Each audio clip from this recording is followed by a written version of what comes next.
E engrandecido seja o Deus de Abraão, Deus de Isaque e o Deus de Jacó. Estamos com boa parte dos irmãos lá no retiro. Estava lá com eles e vim para estar com os irmãos agora à noite. E se o Senhor permitir, encerrando aqui, eu retorno para lá. Ainda tenho uma palestra para levar lá aos irmãos. Vamos abrir um texto, irmãos, que tenho particular apreço por ele. Livro de Jó, capítulo 12. Jó, capítulo 12. Um texto que, vez ou outra, nós colocamos na liturgia, no momento de adoração. Jó, capítulo 12.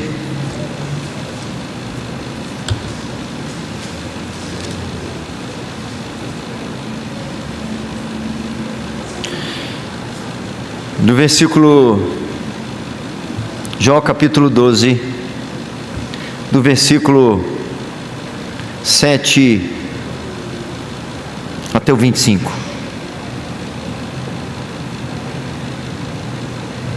Jó capítulo 12, versículo 7 até o 25.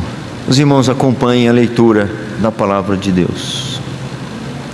Mas pergunta agora às alimárias, e cada uma delas tu ensinará, e às aves dos céus, e elas tu farão saber. Ou fala com a terra, e ela te instruirá. Até os peixes do mar tu contarão. Qual entre todos estes não sabe que a mão do Senhor fez isto? Na sua mão está a alma de todo ser vivente e o espírito de todo o gênero humano. Porventura o ouvido não submete à prova as palavras, como o paladar prova as comidas? Está a sabedoria com os idosos e na longevidade o entendimento? Não. Com Deus está a sabedoria e a força. Ele tem conselho e entendimento. O que ele deitar abaixo não se reedificará. Lança na prisão e ninguém a pode abrir. Se retém as águas, elas secam. Se as larga, devastam a terra. Com ele está a força e a sabedoria. Seu é o que erra e o que faz errar. Aos conselheiros leva os despojados do seu cargo, e aos juízes faz desvairar. Dissolve a autoridade dos reis, e uma corda lhe cinge os lombos. Aos sacerdotes leva os despojados do seu cargo, e aos poderosos transtorna. Aos eloquentes ele tira a palavra, e tira o entendimento aos anciãos. Lança desprezo sobre os príncipes, e afrouxa o cinto dos fortes. O 22, vamos juntos. Das trevas manifesta coisas profundas, e traz à luz densa escuridade. Multiplica as nações e as faz perecer, dispersa-as e de novo as congrega. Tira o entendimento aos príncipes do povo da terra, e os faz vaguear pelos desertos sem caminho. Nas trevas andam as apalpadelas sem terem luz, e os faz cambalear como ébrios. Até o versículo 25, oremos mais uma vez, meus irmãos. Senhor, exaltado, engrandecido seja o teu nome santo. Nos prostramos ante o teu trono nesta hora, reconhecendo a tua grandeza, a tua majestade. Tu és revestido de glória, tu és o santo, santo, santo. Nós também reconhecemos nossa miséria, nossa imperfeição e também, Senhor, nossa total necessidade do Senhor. É por isso que aqui estamos, aqui fomos trazidos pelo Teu Espírito Santo, para que pela mediação de Jesus Cristo, pelo favor de Jesus Cristo, nós esperamos ser aceitos na Tua presença. Nós confiamos que seremos aceitos na Tua presença, por causa dos méritos de Jesus Cristo, que por Sua obediência irrestrita, Seu sacrifício na cruz do Calvário, concedeu-nos que pudéssemos hoje ser reconciliados contigo, ó Deus, e pudéssemos falar contigo, e também aguardar a voz do Senhor, aquela voz que é poderosa, que despedaça a penha, palavra esta inerrante, inspirada, palavra autoritativa que nós aguardamos e ansiamos por ouvir.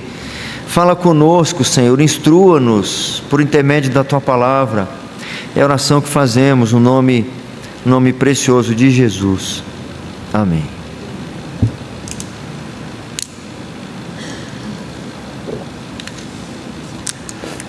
Eu estou interrompendo hoje a nossa sequência da carta de Paulo aos Colossenses por uma questão óbvia. Boa parte da igreja que está acompanhando esta sequência que começou na carta aos Efésios, Filipenses e vem acompanhando aos Colossenses não está aqui presente, estão ouvindo outra mensagem lá no retiro. Então, assim que possível, se o Senhor permitir, a gente retorna para a exposição da carta aos Colossenses. Esse texto tem uma linguagem bastante difícil de compreensão, porque, segundo os comentaristas, é um dos livros mais antigos da Escritura. E o contexto desta passagem é extremamente relevante para entendermos esta passagem. O contexto desta passagem, o que está acontecendo antes aqui, é uma conversa ou um debate de Jó com alguns dos seus amigos. Aqui é uma resposta que Jó está dando aos seus amigos que lhe estavam criticando. Dentre aqueles amigos, um deles era Zofar, que afirmava que Jó estava sofrendo aquelas agruras todas, ou porque não conhecia Deus, ou porque estava simplesmente colhendo o que ele plantou. Ou você não conhece Deus, não conhece os seus desígnios, como por exemplo, aí no capítulo 11, os primeiros versículos, Zofar acusa a Jó de iniquidade. Diz assim, os primeiros versículos aí do capítulo 11: Então respondeu Zofar, o Naamatita: porventura não se dará resposta a esse palavrório? Acaso tem razão o tagarela? Será o caso de as tuas parolas fazerem calar os homens? Ele está criticando Jó. E zombarás tu sem que ninguém te envergonhe? Pois dizes, a minha doutrina é pura, é o que Jó dizia, e sou limpo aos teus olhos. Falasse Deus e abrisse os seus lábios contra ti, Jó, e te revelasse os segredos da sabedoria, da verdadeira sabedoria que é multiforme. Sabe, portanto, que Deus permite seja esquecida parte da tua iniquidade? Porventura, Jó, desvendarás os arcanos de Deus, ou penetrarás até a perfeição do Todo-Poderoso? E aí ele vai seguindo. Além disso, Zofar afirma que tudo que Jó passava era por causa de suas próprias iniquidades, ou seja, tudo é culpa sua. Você não sabe os desígnios do Senhor, você não pode dizer por que você está passando isso, porque você mesmo não sabe. Você não sabe de onde está vindo isso, e além do mais, se está vindo de Deus, é por culpa sua.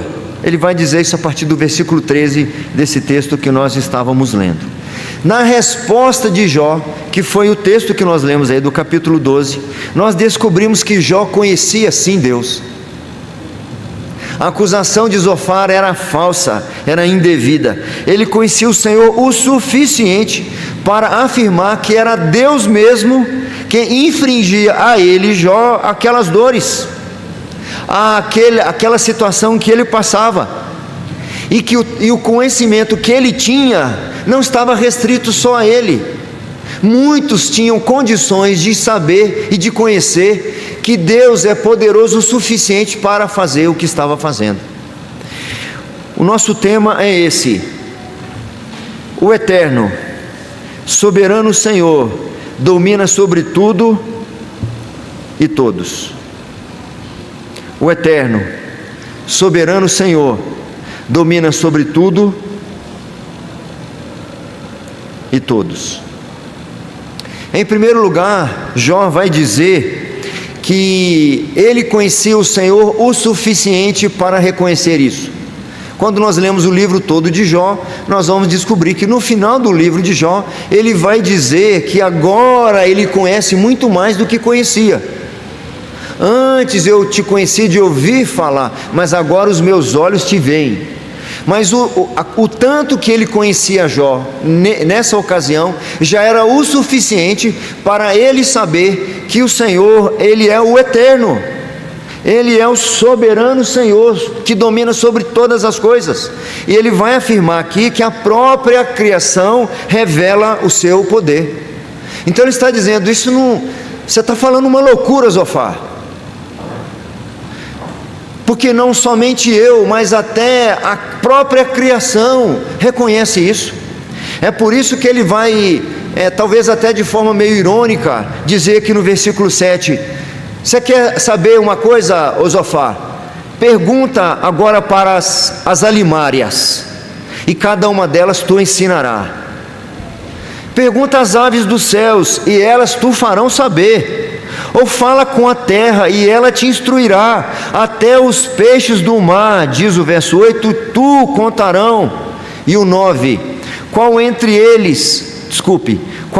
todos estes não sabe que a mão do Senhor fez isso? Jó sofria, ele questionava, como nós veremos aqui, o seu próprio nascimento. O seu sofrimento era tamanho que ele dizia assim, era melhor eu não ter nascido. Mas apesar de toda a dor, de todo o sofrimento, Jó não blasfemava contra Deus. Jó podia estar à beira do desespero, mas ele não se desesperava. Ele podia estar a um passo de perder completamente a esperança, de perder completamente a razão, mas ele não perdia a razão. Ele jamais blasfemou contra o Senhor. Ele amaldiçoou o dia do seu nascimento, mas quando ele olhava para o Senhor, ele abaixava a cabeça e dizia, Ele é o eterno, Ele é o soberano. Você pode perguntar até às aves dos céus, pergunte para os peixes do mar, que todos eles vão dizer para você, que foi a mão do Senhor que fez isso comigo. Então não tenho raiva de ninguém, não tenho ira contra ninguém, não vou questionar ninguém, não vou transferir as responsabilidades para ninguém, porque ninguém faria isso se o Senhor, o eterno, o soberano, Ele mesmo não tivesse permitido. Não há adversário capaz de afrontar o Senhor, não há adversidade capaz de pegar o Senhor de surpresa. É por isso que em meio a toda a dor, ele não pede o mínimo que ele precisava manter, aquele senso, aquele reconhecimento da soberania do Senhor. Eu digo para vocês, meus irmãos, o que pode sustentar alguém na beira da morte, na beira do precipício, na mais dificuldade da sua vida, na maior dificuldade da sua vida, é nunca perder de vista que o eterno, o Senhor, o Criador dos céus e da terra, não se cansa e nem se fatiga. Não se pode esquadrinhar o seu entendimento. Esse texto que eu estou mencionando aqui, que é de Isaías, lá no capítulo 40, um texto maravilhoso que fala da majestade do Senhor. O profeta Isaías está questionando ao povo, ele faz algumas perguntas retóricas para trazer o povo a esse mesmo senso. Eles não estavam nem sofrendo como Jó, mas eles já estavam se afastando de Deus, já estavam blasfemando contra Deus. Por quê? Porque eles perderam de vista quem era o Senhor. E aí Isaías então começa a despertar esse povo, fazendo algumas perguntas. Acaso não sabeis? Porventura não ouvis? Não vos tem sido anunciado desde o princípio? Ou não atentastes para os fundamentos da terra? Ele é o que está sentado sobre a redondeza da terra, cujos moradores são como gafanhotos. É Ele quem estende os céus como cortina e os desenrola como tenda para neles habitar. Você pode até como Jó, em meio a esses sofrimentos, você pode até questionar o dia do seu nascimento. A dor era tanta que ele até se perguntava se não era melhor ele ter sido abortado, se não fosse melhor ele ter nascido e morrido, do que passar o que ele estava passando. Mas ele sabia que havia apenas uma fonte que lhe infringiu isso, e essa única fonte que poderia aliviá-lo. Ele não dá tiro para lado nenhum, ele não questiona o destino, ele não reclama da má sorte, ele não fala do azar, ele não recorre aos inimigos para poder tributar a eles poder algum sobre a sua vida. Ele reconhece que tudo o que acontece com ele tem um controlador, ainda que ele não entenda a razão, ainda que seja difícil compreender do porquê está passando por aquilo. Uma coisa ele sabe: Deus não perdeu o controle pelo que está acontecendo comigo. Mas vamos seguindo um pouco mais aí no texto. O eterno, soberano Senhor domina sobre tudo e todos. Ele disse: a própria criação revela o seu poder. E em segundo lugar, seu poder é total.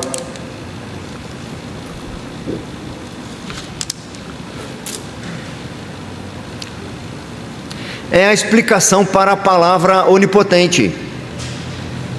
Onipotência. Deus não é reativo, Deus não age a partir da ação de quem quer que seja. Nem Jó, ou mesmo o próprio diabo, poderia levar Deus a fazer algo que ele não tenha pré-determinado.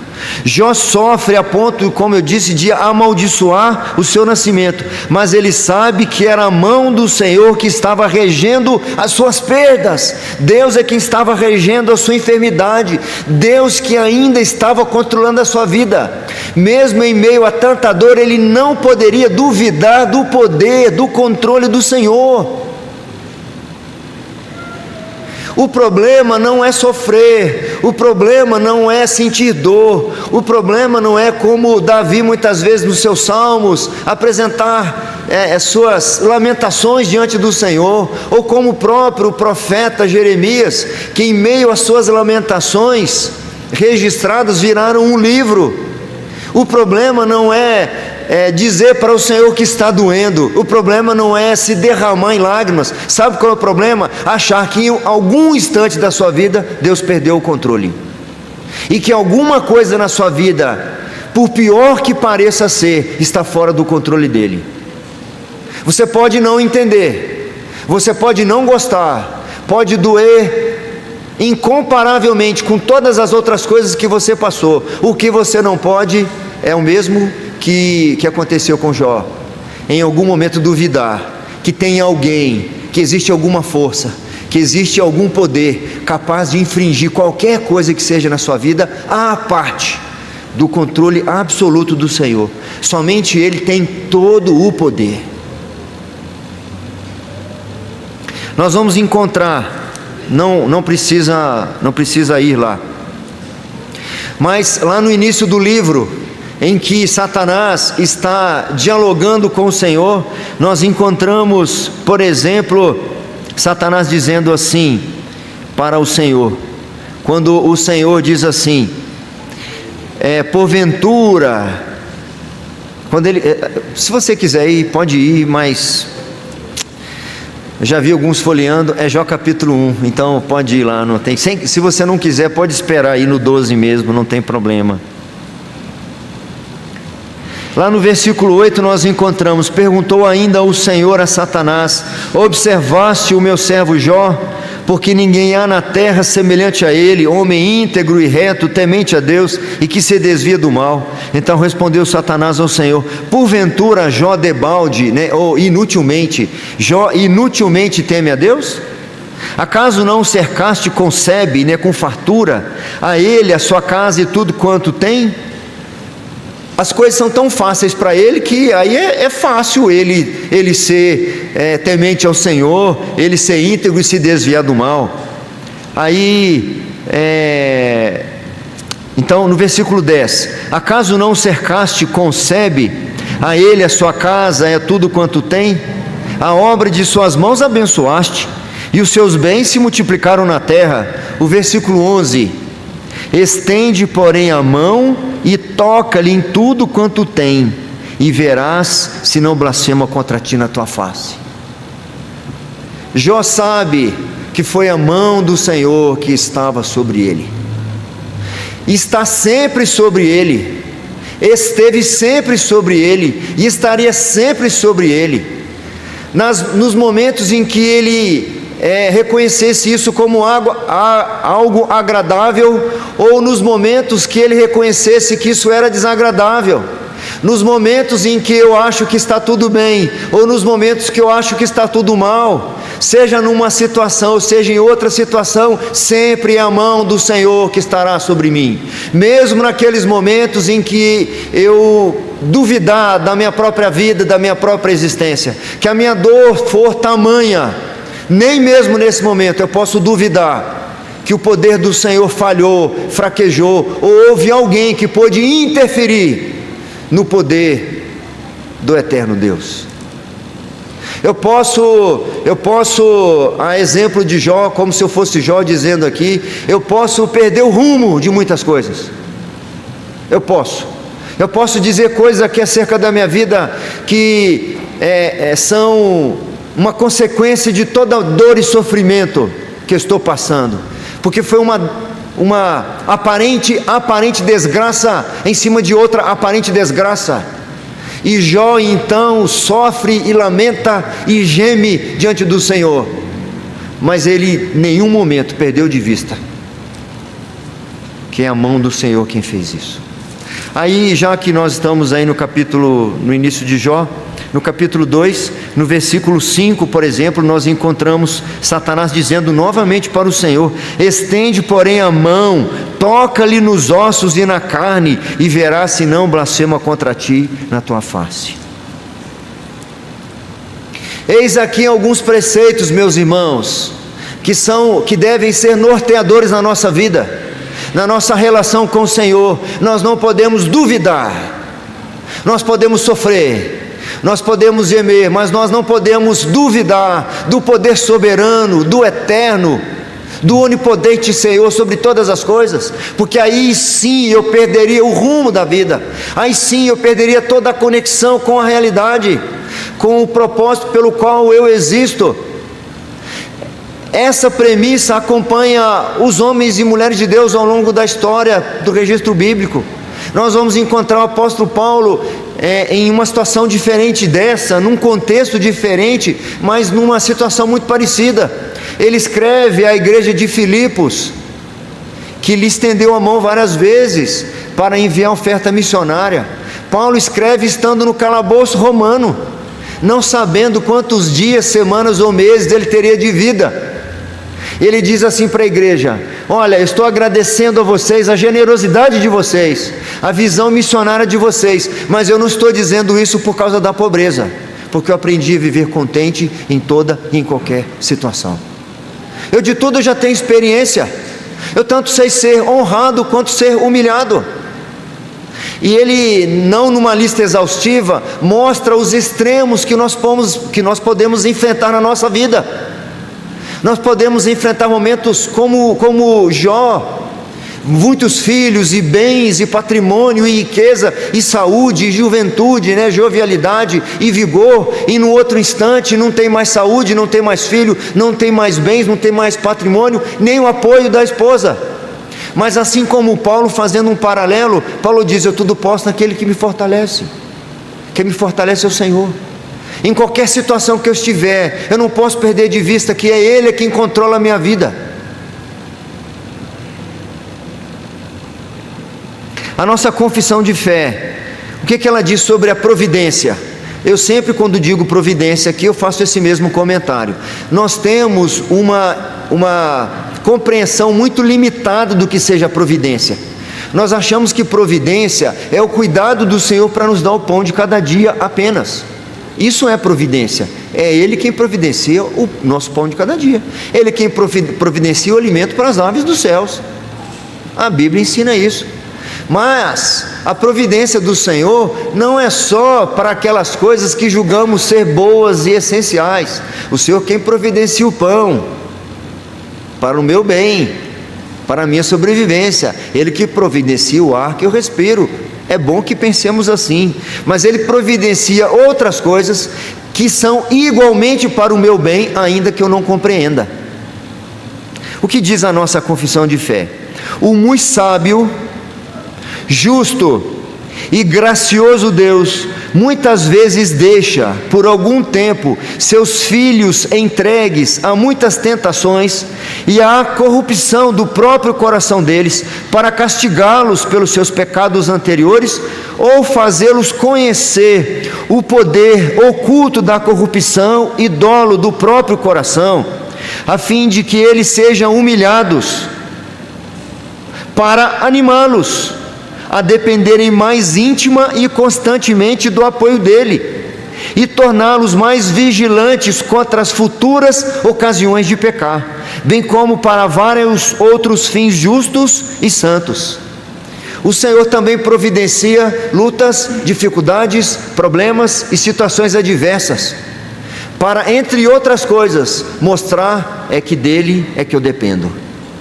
Jó corria o risco de, mesmo que sendo íntegro diante do Senhor, não enfrentando situações como essas, correr o risco de em algum momento achar que era o seu vigor, a sua sabedoria, a sua inteligência, a sua habilidade administrativa que lhe fazia prosperar. Ele corria o risco.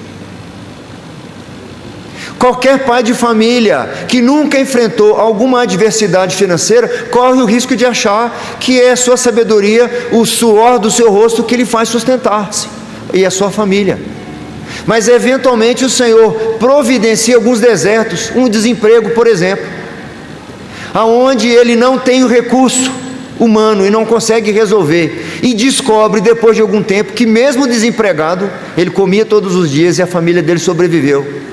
Então o Senhor providenciou um revés naquela vida, para que ele descobrisse que de fato o Senhor é quem o sustentava.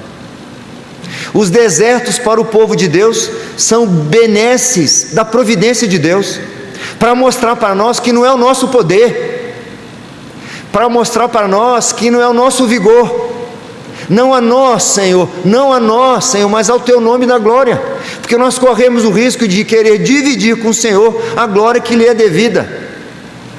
Nós corremos o risco do nosso coração altivo e imprimir em nós um desejo e um sentimento de autossuficiência. Foi assim que Adão e Eva foram tentados. Não, se vocês comeram do fruto, vocês serão como Deus, conhecedores do bem e do mal. Opa, se for para ser igual a Deus, então nós queremos. Mas o Senhor nos criou para sermos dependentes dEle e usufruir prazerosamente dessa dependência. Não é uma dependência perversa, é uma dependência abençoadíssima. É aquela dependência do bebezinho recém-nascido, a dependência que ele tem da mãe, do leite materno. É agradável, é aconchegante, é prazeroso. Assim, Satanás tentou também Jesus. Sendo filho de Deus, não pode ficar com fome. Manda que essas pedras se transformem em pães. E a resposta de Jesus foi: está escrito, não só de pão viverá o homem, mas de toda a palavra que procede da boca de Deus viverá o homem. Se você olhar o contexto, o que ele está citando? Ele está citando Deuteronômio 8. O que está acontecendo lá em Deuteronômio 8? Moisés está com o povo na divisa com a terra prometida. A terra prometida está ali do outro lado do rio Jordão. Vocês vão entrar em cidades que vocês não construíram. Vocês vão colher frutos de plantações que vocês não plantaram. Vocês vão viver na bonança. Vocês vão viver na fartura, e vocês correm o risco de, no meio dessa fartura, se esquecerem do Senhor. É por isso que Moisés diz para eles: recordar-te-ás pelo caminho que o Senhor teu Deus te fez passar nesses 40 anos. Ele te levou no deserto, Ele te deixou ter fome, para ver o que ia no teu coração, para te mostrar que nem só de pão viverá o homem, mas de toda palavra que procede da boca do Senhor viverá o homem. Quando você estiver lá na fartura, seus celeiros lotados, vocês se lembrem, 40 anos passamos no deserto, nenhuma semente foi semeada, e nenhum de nós morreu de fome. Não havia estoque de água, reserva de água, nascente de água, mas nenhum do povo morreu de sede. Quem está nos sustentando aqui foi o mesmo que nos sustentou lá. Em terceiro lugar, meus irmãos, seu poder e domínio são acompanhados de sua sabedoria infinita.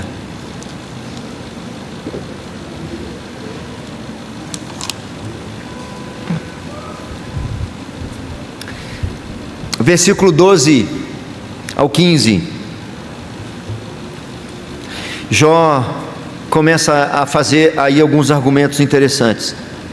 Está a sabedoria com os idosos e na longevidade o entendimento? Ele mesmo responde, não. Com Deus está a sabedoria e a força, Ele tem conselho e entendimento. É como se ele dissesse, eu não sei por que eu estou sofrendo o que estou sofrendo, mas eu sei que é o Senhor quem está controlando isso, e Ele sabe o que Ele faz. O que Ele deitar abaixo não se... Desculpa, o 13, nós já lemos. O 14, o que Ele deitar abaixo não se reedificará, lança na prisão e ninguém a pode abrir. Se retém as águas, elas secam, se as larga, devastam a terra. Pulando lá para o 17, ele vai dizer, aos conselheiros leva os despojados do seu cargo, e aos juízes faz desvairar. Dissolve a autoridade dos reis, e uma corda lhe cinge os lombos. E aí ele vai mostrando que não há ser humano, por mais hábil que seja, por mais proeminente que seja um juiz, que seja um magistrado, que seja o príncipe, seja quem for, o Senhor lhes trata como bebezinhos no que se refere à sabedoria. É o que o apóstolo Paulo vai afirmar na carta aos Romanos, quando ele diz, ó profundidade da riqueza. Só essa expressão já daria aqui um tempo bastante grande para um sermão. Ó profundidade da riqueza. Ele não consegue metrificar, ele não consegue quantificar. Ó profundidade da riqueza, tanto da sabedoria como do conhecimento de Deus. É interessante que eu não sei ler isso como deveria ler. O tradutor colocou aqui uma exclamação: ó profundidade da riqueza, tanto da sabedoria como do conhecimento de Deus. E aí vem mais imediatamente em seguida: quão insondáveis são os seus juízos e quão inescrutáveis os seus caminhos. O Senhor não só tem todo o poder, mas tem toda a sabedoria. Quem somos nós para questionar, como o barro questionar o olheiro, por que me fez assim? Quem, pois, conheceu a mente do Senhor, ou quem foi o seu conselheiro, ou quem primeiro deu a ele para que lhe venha a ser restituído? Porque dele, por meio dele, para ele são todas as coisas, a ele pois a glória eternamente, amém. Não é preciso, meus irmãos, encontrar explicações de Deus para as suas ações. É Ele quem está agindo sim. Meu é o que erra e meu é o que faz errar. Senhor, eu não estou entendendo isso. Eu não preciso entender. Você precisa acreditar. Você precisa acreditar que o poder é totalmente meu. Não cai um fio de cabelo da sua cabeça sem a minha permissão. E se caiu, é porque eu quis que caísse, e é o melhor para você, ainda que você nunca entenda. Então não é preciso encontrar explicações de Deus para as suas ações, é preciso confiar. É para isso que serve a fé, é para isso que serve a esperança. São virtudes a serem vivenciadas nesta vida. Haverá um tempo em que não mais se exigirá fé, não mais se exigirá esperança, apenas o amor. precisamos lembrar, assim como Jó está se lembrando aqui, que Deus tem todo o controle, não só do macro, mas também do micro, das galáxias e das necessidades mais secretas e reservadas. Ele opera com graça sempre para um fim proveitoso, nos tornar mais puros, mais limpos, mais parecidos com Cristo. Ao infringir isso sobre Jó, Ele está se revelando a Jó como Deus da providência. Eu é que cuido de você, Jó. Tolos são aqueles que encontram esperança nas suas vidas, na sua juventude, porque um dia ela o abandonará e você ficará como sem chão para andar. Loucos e tolos são aqueles que confiam nos seus bens e patrimônios, e até mesmo na sua família, porque um dia essas coisas faltarão, mas eu nunca faltarei, nunca faltarei. Então as pessoas ficam perdidas quando algumas dessas coisas lhes faltam. Nós deveríamos ficar perdidos se algum instante, como o salmista diz, o Senhor sequer olhasse para o lado um pouco, se desviasse os olhos de nós. Senhor, o Senhor desviou os olhos de mim e fiquei logo perturbado. É no Senhor que eu confio, é no Senhor que eu deposito a minha esperança. Quem me sustenta é o Senhor. Aí eu não vou dizer só porque eu vou ouvir falar, mas eu vou de fato reproduzir a fala do salmista: o Senhor é o meu socorro bem presente nas tribulações. Ele é que não pode faltar em meio às tribulações.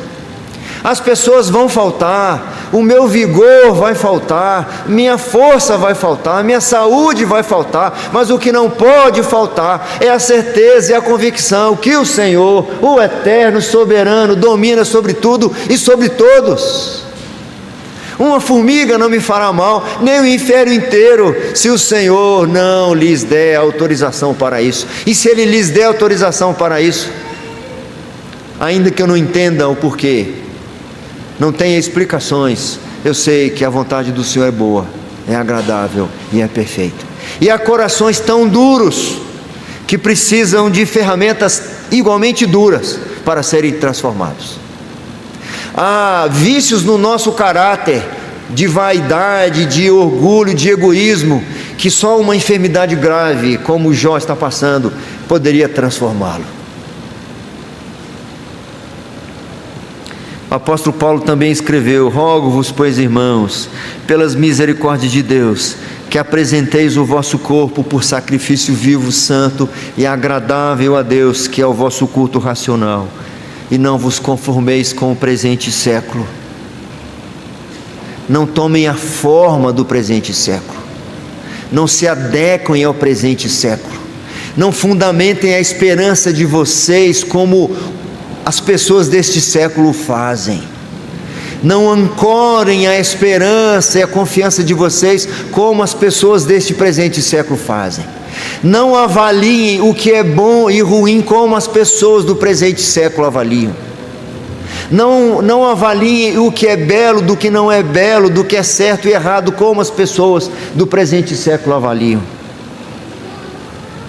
Mas transformai-vos, tomem outra forma, pela renovação da vossa mente, para que experimenteis qual seja a boa, agradável e perfeita vontade de Deus. Então, uma mente transformada encara as tribulações desta vida de outra maneira, porque a mente transformada transformará todas as minhas convicções, a minha esperança, me conformará ao Senhor e me distanciará da forma deste mundo. Mas uma mente não transformada vai avaliar as tribulações como qualquer outra pessoa. E é por isso que o nosso cristianismo atual está em tamanha crise,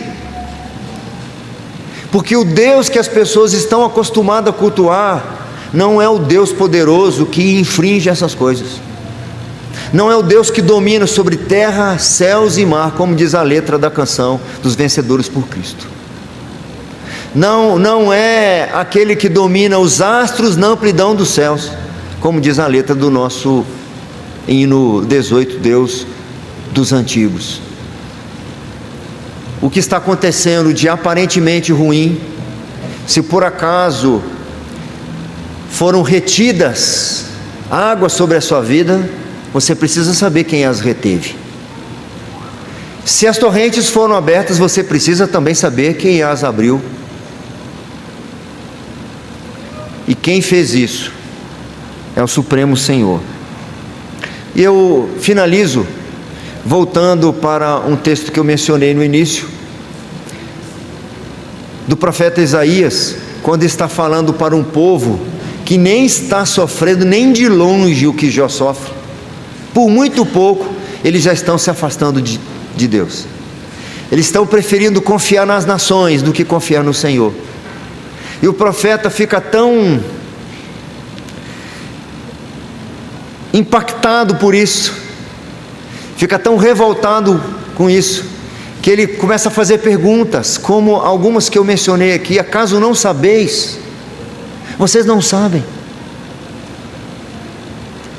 Porventura não ouvis? Não vos tem sido anunciado desde o princípio? Ou vocês simplesmente não atentastes para os fundamentos da terra? E de novo, na mesma passagem, ele vai dizer: porque pois dizes, ó Jacó, e falas, ó Israel, o meu caminho está encoberto, ó meu Deus. Deus não está vendo o que está acontecendo comigo. Há uma penumbra que impede o Senhor de ver o que está acontecendo comigo. Isaías, ironizando: por que vocês dizem isso? Porque pois dizes, ó Jacó, e falas, ó Israel, o meu caminho está encoberto, ó meu Deus. Aí Isaías completa: não sabes que o eterno Deus, o Senhor, Criador dos fins da terra, não se cansa e nem se fatiga? Não se pode esquadrinhar o seu entendimento. Ele é quem faz forte ao cansado, Ele é quem multiplica as forças ao que não tem nenhum vigor. Os jovens se cansam, os moços de exaustos caem, mas os que esperam no Senhor renovam as suas forças, sobem com asas como águias, correm e não se cansam, caminham e não se fatigam. Se é para confiar em alguém, em alguma coisa, as Escrituras ensinam para nós naquele que é o eterno, naquele que é o soberano Senhor, que domina sobre tudo e sobre todos.